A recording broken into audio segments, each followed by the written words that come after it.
that I'm going to add some value to your lives, and you're going to walk away here with something, because ultimately, knowledge is worthless. If it was just about knowledge, we'd all go onto the internet, and I mean, I've typed anything onto Google. You can get any knowledge you want with Google.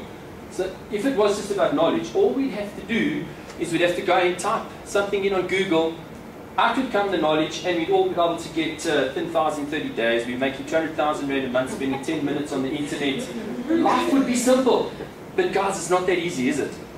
You've got to do something. You've got to, as John Ashraf says, you've got to go here. Get off your butt. I was told, don't use the A word. If it's not going to add value, don't use it, because you could offend people. So you can figure that one out yourself, okay? So what I want to do tonight is I want to give you a couple of invitations. In fact, I'm going to give you 3 invitations. 3 invitations to try something new in your life. It's something that I've used very successfully in my own businesses, and in the businesses of my clients, worked exceptionally well. Take these ideas and apply them. In other words, take the knowledge and use it, because when you use it, that's when it becomes empowering. That's when it becomes of any value. Again, a pair of shoes that fit me may fit you, very probably fit you, but you put them on, they're going to give you blisters, okay?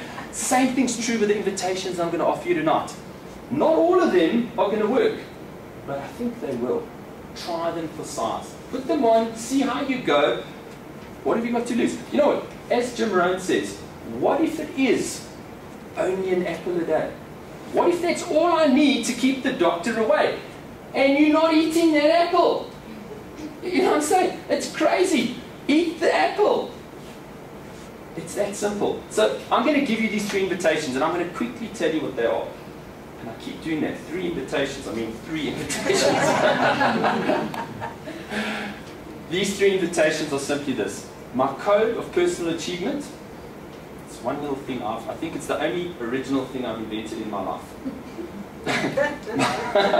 My performance management system is just a rehash of a lot of stuff that other people do, and I've Andrewized it and made it work, okay? And the last thing is what I refer to as meetings with your future.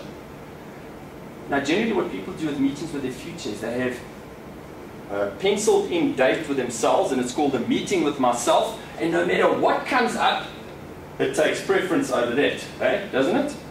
Crazy stuff. How many of you guys have flown on Kulula recently? I mean, you're going to die on Kulula, you're going to die laughing. I mean, they're funny. Flew on Kulula the other day, and the air hostess comes down and she says, hi, she says, I'd like to just let you know that in the unlikely event of a depressurization of the cabin, the masks will fall from the ceiling. When you stop screaming, grab the mask, put it over your face, and breathe gently. And if you have 2 children with you, pick which one you love the most. And in the unlikely event of a water landing, now guys, help, you don't land in water, you crash. Okay? So if you crash in water, please understand that your seat cushion will serve as a flotation device, and please, on swimming to the shore, take the cushion without compliments and use it for the rest of your life. And I want to show you, okay, this is actually my twin brother, this is not me, okay? My twin brother is a pilot, and he's got some advice for you guys. I just want you to watch this, and hopefully this will take... Good afternoon, ladies and gentlemen. I'd like to welcome you on board Flight 231, or is it 123 or 231, I'm really not sure.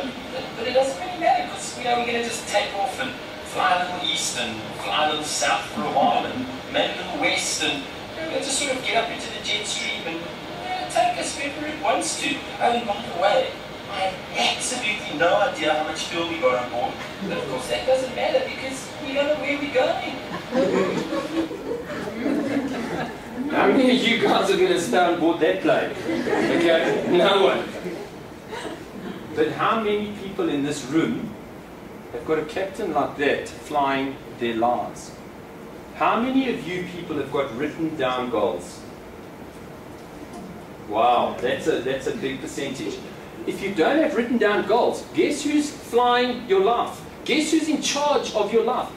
You know, you get to your driveway in the morning. Going to work now. Do I turn left? Do I turn right? Do I go straight? Which way do I go? I don't know.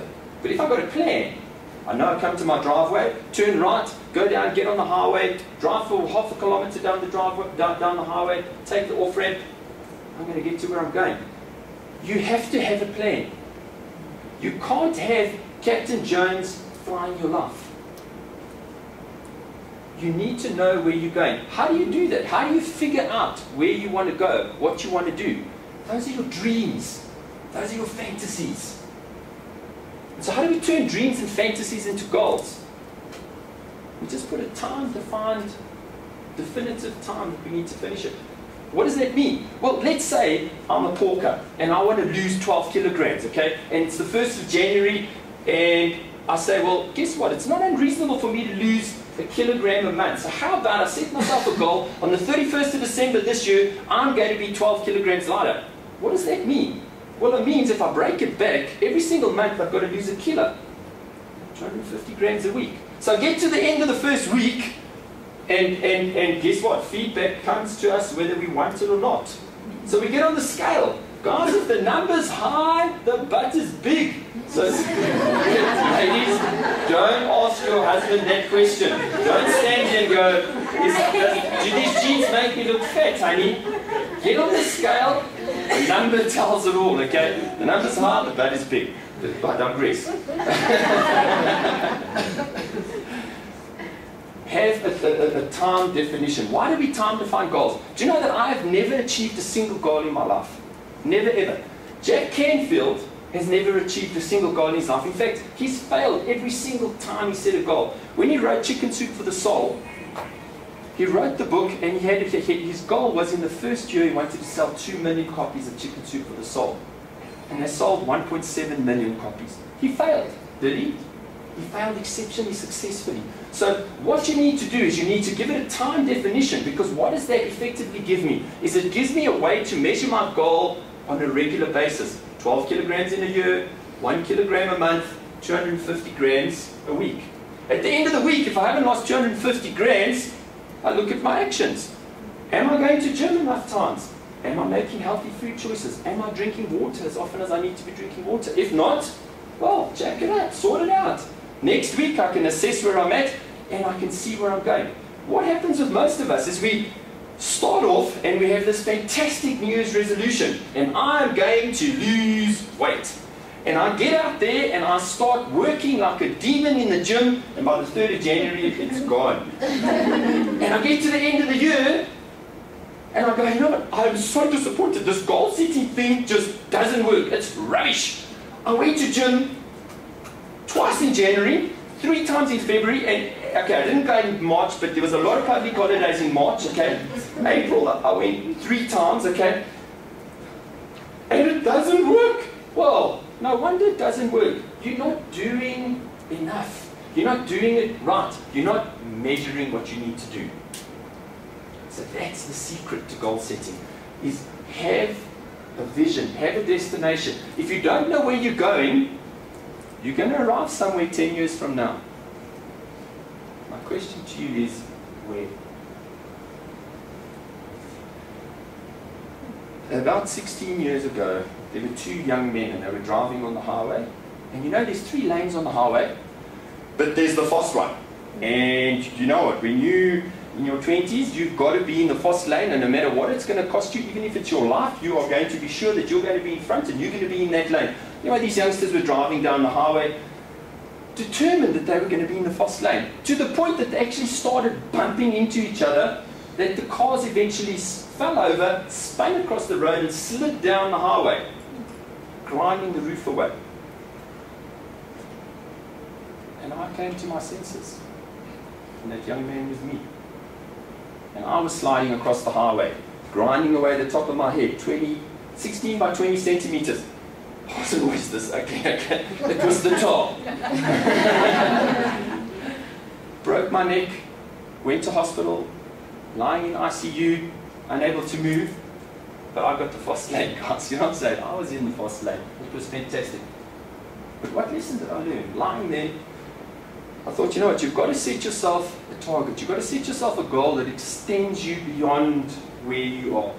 And so lying there, I thought, you know what, I'm going to run Comrades next year. I mean, if we're going to go big, let's go big. So So comrades it was. I'm lying there, sort of not able to move much.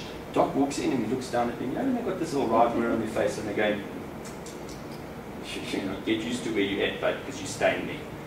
And I looked up at him and I said, you know, Doc, I'm only comrades next year. And he went, good call. Have big goals. You know, if you're aiming for big things, we can only make progress and stuff, you know. But I did. I ran comrades 3 times. Stupid. Let me tell you about comrades, okay? If anybody ever says to you, run comrades, rather do this on the 16th of June every year. Lie on the floor. Get a family member to come up to you with a 16-pound hammer, okay? And hit you on your feet for 10 hours. It's less painful, okay? Guaranteed. The major thing, the major lesson that I learned, and this is the first thing I want you guys to take away with you today, is if you set a goal, you need to have a why. Why do you want to achieve something? Because until you know why you want to achieve it, there's no real value. You're not getting any value out of it. So what was my why? My why was I wanted to get out of that bed, get back onto my feet, and walk again. Pretty big why. If I took a plank, about this wide, and I stuck it on the floor over here, and I said to you, I'll give you 100 Rand if you'll walk over that plank. How many people in the room here are going to take my 100 bucks? Okay, I reckon there's no one that wouldn't take my 100 bucks. It's an easy 100 bucks. But I set a bit of a challenge, and I say, right, now guys, we take that same plank, and we stick it between those 2 buildings. How many people in the room are now going to take my 100 bucks? Okay, we got heroes. No, listen, there's sometimes heroes like you, okay? Brave people will do it.